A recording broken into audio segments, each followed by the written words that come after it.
Hello, my name's Niranjan, the host of Master of Your Crafts podcast. Learning from leaders who are continuously inspired, passionate, and driven to align with their soul purpose, sharing their gifts to bring healing to others. The music is composed by Rebecca Everett.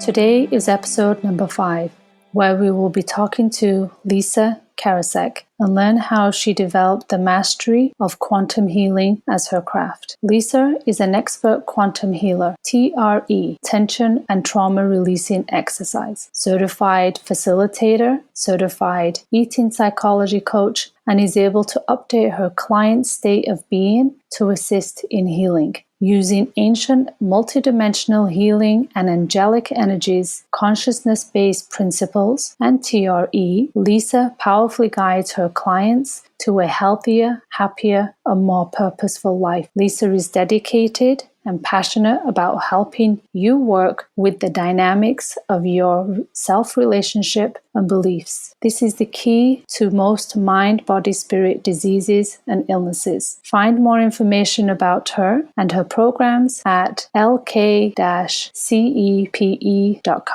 Hello and welcome to Lisa. Hi. Thank you so much for inviting me to the show. I appreciate it. You're very welcome. I was intrigued and excited to learn more about you with your journey and how you've overcome in your story.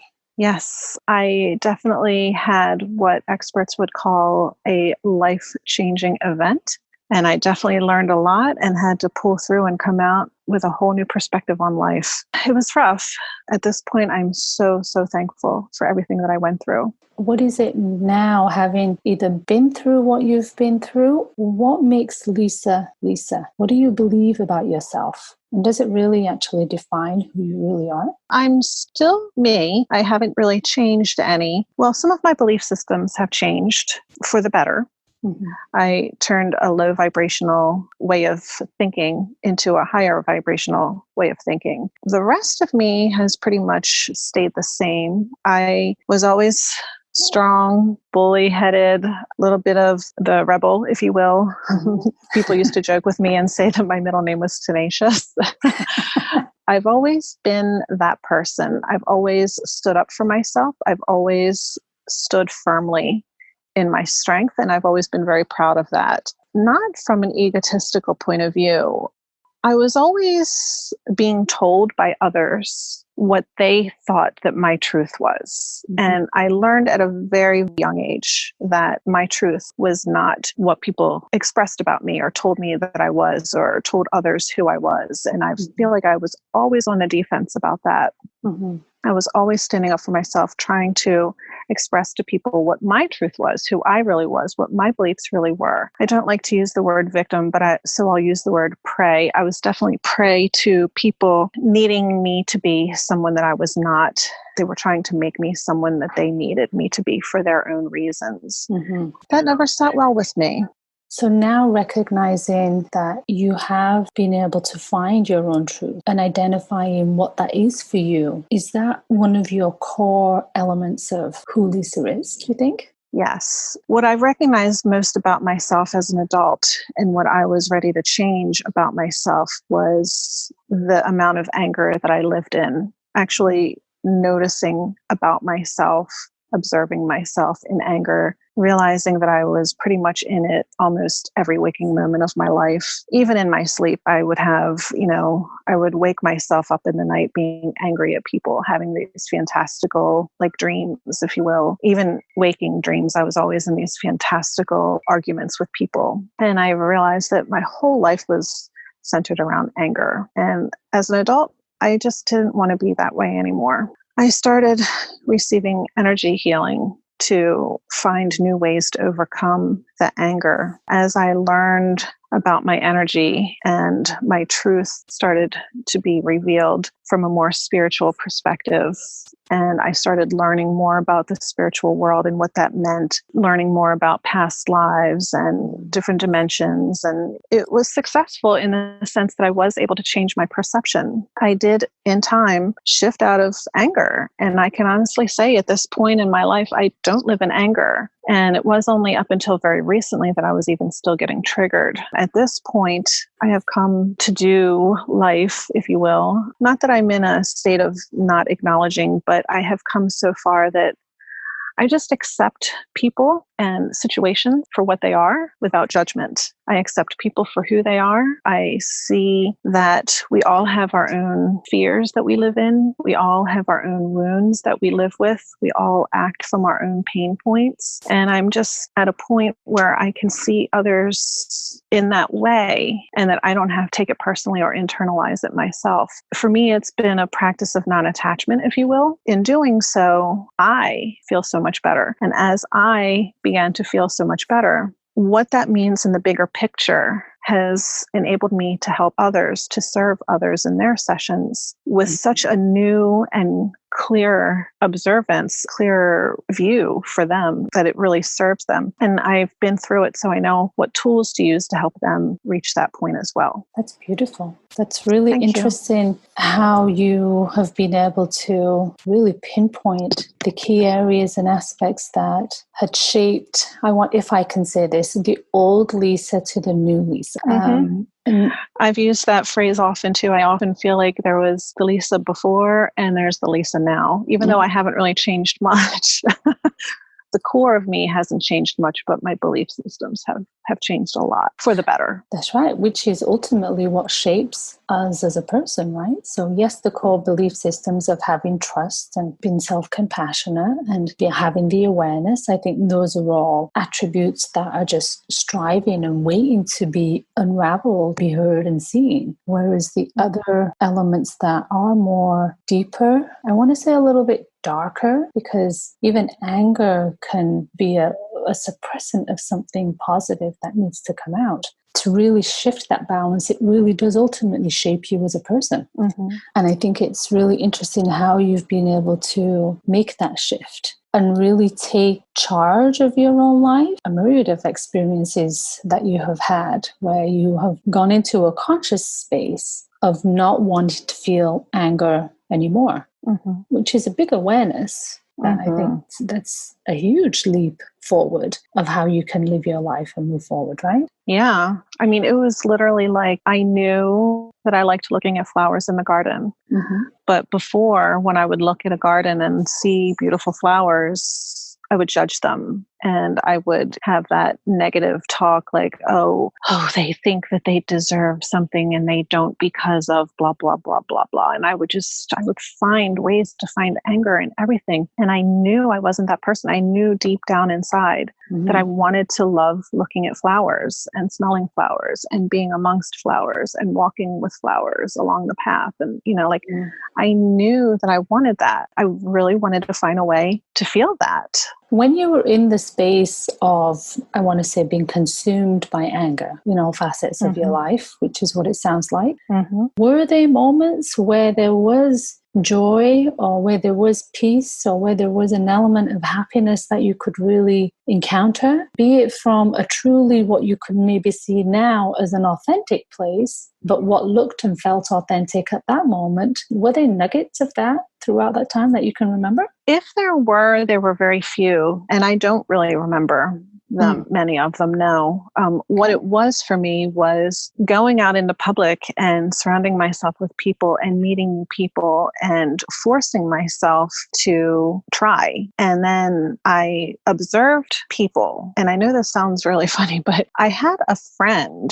She's one of those people who is just genuinely happy. She could look at the most crappiest thing in the world and she would find a way to bring life to it, to show its beauty, to find the beauty in it, to laugh at it, to be happy about it, to take it under her wing and nurture it into something beautiful. Her attitude about life was happy. She was thankful for it to everybody. She would walk into a store and thank all of the checkout cashiers, and everyone she passed got a hello, and she was just always smiling and always laughing and I just wanted to be her so badly. And I really observed her. And I think it sounds funny. She showed me how much anger I was really in. Even though I had all these thoughts in my head, like, I know I like flowers. I know I like this. I know I want that. But I wasn't an active participant in pursuing those things. I just kind of sat by the way and they weren't part of my world. Where being with her, she made me want it. And so I observed it. And I literally one day questioned her. I was like, how are you so happy all the time? Like, I didn't realize how unhappy I was, that it was an action that I could actually take. Like, I didn't even know how to be that way. It was almost like she had to teach me. And I thank her for it all the time now. That's beautiful. That's really interesting. That's really So it's not that it wasn't there. I had those moments, but I didn't feel them. I didn't know how to engage with them. I didn't know how to participate with them. Right. What was the experience that brought her into your life? Can you recall that? I used to own a business. I had a storefront. Once a month, we would feature artists. One night a month, my store would become a little art gallery opening, a reception. She is a painter, an artist. We had a little opening reception for her, wine and champagne, and we had a couple hundred people show up to her exhibit and made some sales. And I met her that way. She had come in to show her art, and we just clicked. Yeah, that's wonderful. And I find it really interesting how people come into our lives for different reasons, seasons or lifetimes. I'm sure many people have heard that phrase. I don't even know where it really came from, but it resonates. And how the impact of that really moves us. And it could even be something simple as an experience I'd like to share, actually, because it just triggered a thought of mine. One day I was driving. I wasn't in a more positive state, let's put it that way. And I was driving, I was in traffic, fine, whatever. And I looked over in the adjacent car, and in the back seat there was this little girl. And she just looked at me, and she must have been about 6 or 7 years old. And she smiled like it was Christmas. Just from that little piece, it shifted my state so quickly. Similarly to you, whoever she was with drove off and we went our separate lives. But recognizing those nuggets, be it long-term relationships like you have, or just those beautiful moments that come in that stay with you. And this must have happened at least 7, 8 years ago. But the thought of it has just entered my mind as we have this conversation. I think it's beautiful to have those nuggets that stay with you to create that shift. So they're definitely mirrors. They're definitely teachers, for sure. Absolutely. It was a beautiful experience. So what do you feel from all that you've endured, all that you've gone through and self-learned, taught from others through experiences like your painter friend? What do you feel is your calling in life now? Service. I was always in a service industry. I was in the beauty industry, so I worked in spas. I owned where I met her. I owned a spa and wellness center. So I was always in service. I was always providing personal services. It wasn't until I had my spiritual awakenings. Let me explain that. Coming out of my anger, having my friend teach me how to be happy, if you will, recognizing that I can be happy, beginning my energy healing sessions as I shifted into this more spiritual state that I'm in. That was all my spiritual awakening, if you will. Yeah. I feel like the being in service part, because my journey has been so dramatic, and I still live in a big city, and I am surrounded by angry people on the street, people who don't express kindness when it really doesn't take that much effort to. I like to do interactive classes. When you're a student in my class, it's almost like we're developing our own case studies. And so I'm hearing people's stories all the time and what their pain points are, what their true desires are. I can see how if they just let me coach them with this little bit that I see, like they could get to where I'm at. I have this strong urge to help, if you will, everyone get to the point where I am. The satisfaction, the reward of knowing what you can overcome.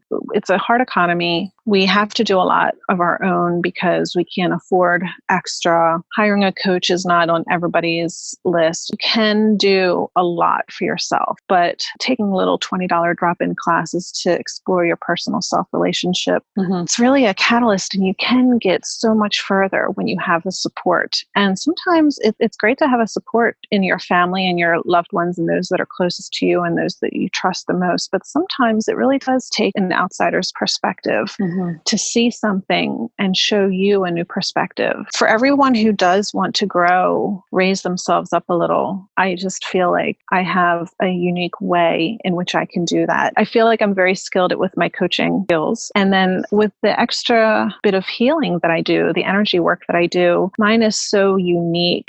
Even if you see two energy healers and we might do something similar, but you're always going to get something different out of it. Absolutely. And the little bit that I can add, and I think because of given my personal experience and how far I have overcome, I don't take it for granted. I really, truly understand it on a much higher, much deeper level. And I really understand what it means to overcome. It's one of the keys to happiness. And I just want everyone to have it so badly.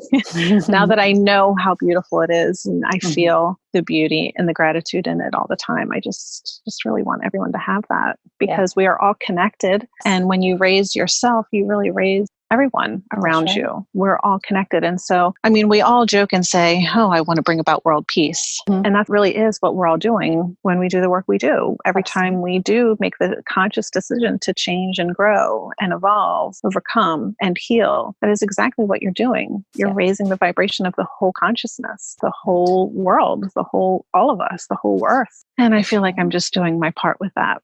Well, that's wonderful. And it's much needed.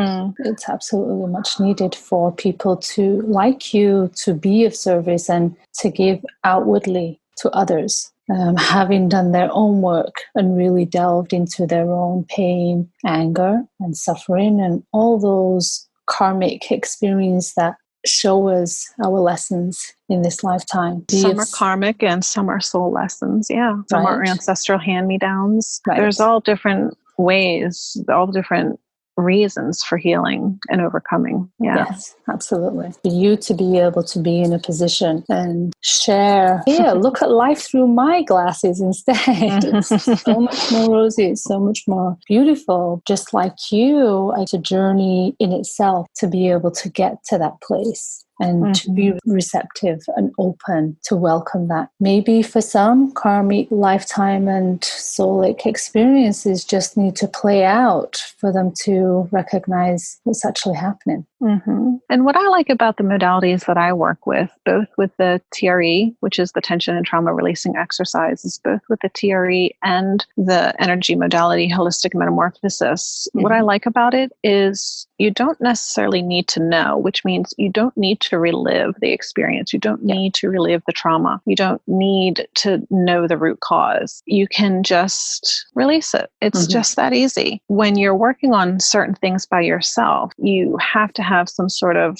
presence or awareness about it, and you have to make the effort and set the intention to find it and work through it. So you're still kind of reliving it. Where with both of the modalities that I work with, that's not necessary. In TRE, your body literally just whatever is ready to release that day will. And because it's purely physical and it's 100% not cognitive, you have no idea what you're releasing. You just know that your body physiology feels different afterward. You're releasing the feeling, not the knowing. And so that alone is beautiful. You don't have to relive anything. You just trust that your body knows what it's doing, and it does. And with the holistic metamorphosis, again, same thing. Whatever's ready to be healed that day will heal, will be transmuted, be transformed. And you don't necessarily have to know. Once it's all said and done, you're like, oh, hey, that feels different. I am thinking differently. Wow, this is great. So you don't have to relive it. I think that's really important for a lot of people because some of us have lived through some really horrific crap, myself included. I don't want to revisit what I went through. It's definitely part of my story, but I don't ever have to go there again. And that's what I want people to understand. You don't have to engage with it. You can literally just let it go. So then it takes out the element of pain, and suffering, and regurgitating all those emotions Exactly. that come with it. That's beautiful. I really like how you phrase that, of releasing the feeling of it, not the knowing where it came from. Mm-hmm. But I think on a conscious level, we all delve into the knowing, Right. but shy away from the unknown, right? So the fear of what's going to happen tomorrow is, I don't know what's going to happen tomorrow, but we'll see. But there's an element of fear, or taking a trip and not knowing where you're gonna go, or where you're gonna sleep, or not booking a hotel or whatever. I liken it to the example of receiving a needle for the first time. You've never experienced it. You see this sharp thing coming at you. You know that it's going to penetrate your skin. You know that when things touch your skin in a not so good way, it tends to hurt. You're used to feeling pain. And no matter how good the nurse is or doctor is, whoever's giving you the needle, you kind of expect it to hurt. Awesome if it winds up not hurting, if they do a good job and don't really prick you, you know. So the first time you're receiving a needle, that's kind of what it's like. You don't know, and that's okay. And so many of us in our world, we're so used to needing to know. We want to understand the process. We want to know the science. We want to know the information. We want the education. We want to be able to stand in our power and make our own decision, because so much of that has been taken away from us. And that fear of not being able to control, that's a big part of it. And you can't control what a needle is going to feel like when you're receiving it, especially for the first time when you don't know what it feels like. If you can imagine receiving a needle for the first time, but not having any of that fear, letting it happen to you, let it occur, experiencing it, and then walking away with a very positive experience and a new outlook. So without the pain, like you said, without the trauma, without the fear, it's just a much better way to have something at your disposal. Right, absolutely. That's available to everybody to go through. Absolutely. What are the attributes that Lisa has that you think connects you with your purpose of being in service? The learning that I went through to not attach, to just let things be, to accept things as they are. Even when I was in service before, when I used to give facials, do a waxing appointment or a massage or whatever, we think we're not. We do. Look at this pimple. I know it's because she ate dairy, or they're still passing a little judgment there. Or even if you're not, you have this wealth of information. So I would then sit with a client and say, you know, I'm noticing this about your skin. This is what I recommend nutrition wise, you know, cut out your dairy, reduce your dairy, check this out, try this. Maybe I would give them a regimen to follow, or you sell product. And that's, when you think about it, it's all kind of like judgment, because you're pushing something on them. You're recommending something outside of themselves. It can be helpful. It works. It's not wrong. It's not a negative thing. But with the healing, it's 100% internal, inside themselves. It's me being a channel, me being the facilitator, to allow to come through and flow into them what they need the most. I don't have to know it. I don't have to pass judgment. I do channeled messages and I give intuitive advice and guidance. And, you know, I do all of that as well, especially if they ask. If they're just coming in literally just for healing or a TRE session where it's nothing but releasing, I don't have to attach to it. I can just be the facilitator. I can be the channel, trained enough, and I can always tune in to get the information that they're seeking. And my coaching skills give me the background to know how to coach them and guide them through. And I've worked enough with people now that I can read the situation for what it is and understand what they're looking for and, you know, work with them. And I know it sounds funny, but it's that non-attachment piece, because I'm not living in anger, which is a lower vibration. I'm not feeling miserable. I'm not judging anymore. I'm not doing life from that lower vibration. So I'm not passing it on to them. I'm able to be separated from them, but I'm connecting us on such a deep level that I'm raising our vibration and our awareness together to benefit the higher good for all. So the non-attachment, I know that's a Buddhist practice, but it's not just Buddhist. It's energy. Yes. Energy likes to flow. Yes. And it is all about raising the vibration, and it is all about consciousness. Non-attachment happens to be a phrase that works in the language that we use. It's just so much more to that. And I am in the right headspace and the right heart space to provide that unconditional unconditionally. And I think that's what makes the difference. Nice. Pretty powerful to be able to be in a state of non-judgment, non-attachment, but yet be in a place of service for the greater good. It feels pretty good. Yeah, I would imagine. I would imagine. That would be the intention of being in service, is to have people look at life through the lens that you do. Well, not necessarily that I do. I want them to get curious about their why. Start with their pain point. Whatever it is they feel like they want to change, whatever unwanted pattern, behavior, or habit isn't aligning with them, that's creating feelings of frustration or disappointment. When you have that, that's when you're supposed to get curious. That's when you're supposed to start looking and digging deep. Okay, where is this coming from? It's about working through that. And that's what I want people to see, that when you start there, this is what you get to. Yes. So you've got to where you have in terms of being of service and offer the multitude of modalities that you have learned and perfected and really honed the skill and talent for. What's next? Where do you go from here? I don't know. I'm waiting to find that out. But I know it's going to be something grand and something beautiful. Hopefully it will be that world peace we're all looking for. Or my contribution to it. Yes. And I'm perfectly happy with that. I just want to keep doing more of the same. I just want to reach as many people as I can. What would world peace look like for you? My mission statement is to help those struggling overcome that which is not necessary. I think that's what it is for me. I'm at the point now where I can see what's not necessary. And I think world peace would look like everyone knowing what that felt like. That's powerful. That's a tall order. If it could happen, it will be powerful for sure. Absolutely. I think there are many who are seeking that on a multitude of levels, consciously and subconsciously. So it's bringing more awareness to it so they can really fully open their arms and embrace it and integrate what they need to. It's beautiful. Oh, thank you. So this has been a really interesting conversation. Thank you, Lisa. Oh, thank you. For sharing your knowledge, your wisdom, and the bountiful of experiences that we all have from life, and the great lessons and challenges that they have shown us and what we've learned from them. So thank you for sharing your wisdom and knowledge, and trusting that you will get to a space of helping all those who are struggling in identifying and looking for a greater peace within themselves.